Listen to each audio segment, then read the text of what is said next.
बदल सास 9 मास कष्टलाशी दाव्याने प्रस्तुत झाली.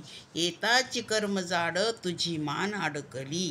अकांतू तेरे नयनी दुःखे धाय जननी दये दुःख धाय मोकली. अकांतू ते जननी दुःखे धाय मोकली.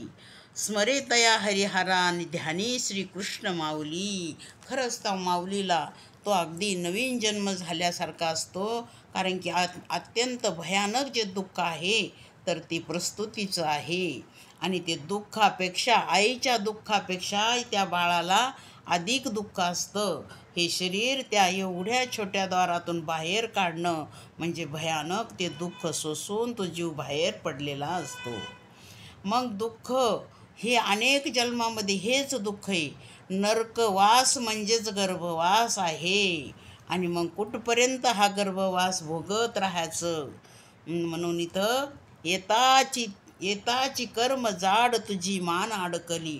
जर कर्म आपले वाईट असन तर त्या बाळाचा लवकर जन्म होत नाही आणि त्या आईलाही अत्यंत दुःख सोसावं लागतं. आणि ज्या जीवाचं काही पुण्य असन, तो पुण्यात्मा असेल तर तो सहज प्रस्तुतीच्या टायमाला त्याला खूप यातना न होता त्याचा जन्म होतो. उपजोनी दुर्लभू रे माय बापा झालासी. वाढवी ती थोर आशा थोर कष्टी सायासी. माझे माझे म्हणून या जनी वाया भुलसी. होणार जाणार रे जाण नको गुंफू भवपासी.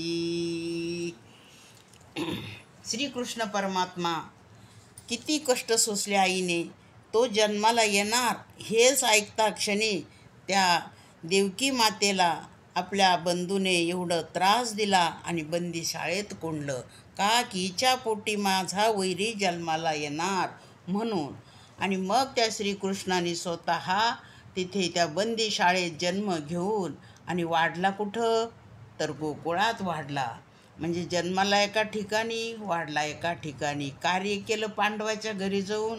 म्हणजे हे सर्व ह्या जीवाचं कार्य कसं घडतं हे भगवंताने स्वतः अवतार घेऊन कार्य करून दाखवलं. म्हणजे बंदीशाळेत जन्मणं म्हणजे सर्व जीव कुठं आहे? बंदीशाळेतच आहेत. बंदीशाळेत म्हणजे गर्भात असणं म्हणजेच बंदीशाळा. आणि त्या बंदीशाळेतच जन्म होणं म्हणजेच त्या बंदीशाळेतून बाहेर पडणं. आणि बाहेर पडल्यानंतर मग त्या श्रीकृष्ण परमात्म्याला अनंत मायाचे बंधन होते. साखळदंड होते पित्याला, मातेला, दाराला म्हणजे प्रवेशद्वाराला सर्व कुलपा लागलेल्या होत्या. पण तो भगवान परमात्मा असल्या कारणाने तो यथाक्षणी माया बाजूला झाली आणि सरळ रस्ता मोकळा होतो. तसं भगवान परमात्मा जोपर्यंत आपल्या हृदयात स्थान घेत नाही, हृदयात स्थापन होत नाही, तोपर्यंत हे मायाचे बंधनं तुटणार नाही. म्हणून तोपर्यंत ते आहेच. बद्ध होता परी बळे मुक्त होता परी बळे झाला बद्ध. घेऊन या छंद माझे माझे. तो मुक्त आहे जीव, पण त्याच्याच कल्पनेनं तो बद्ध झालेला आहे. मग आता साधू संतांच्या संगतीत गेल्यानंतर आपल्याला काय मुक्त व्हायचं का मुक्त आहोत लक्षात घ्यायचं.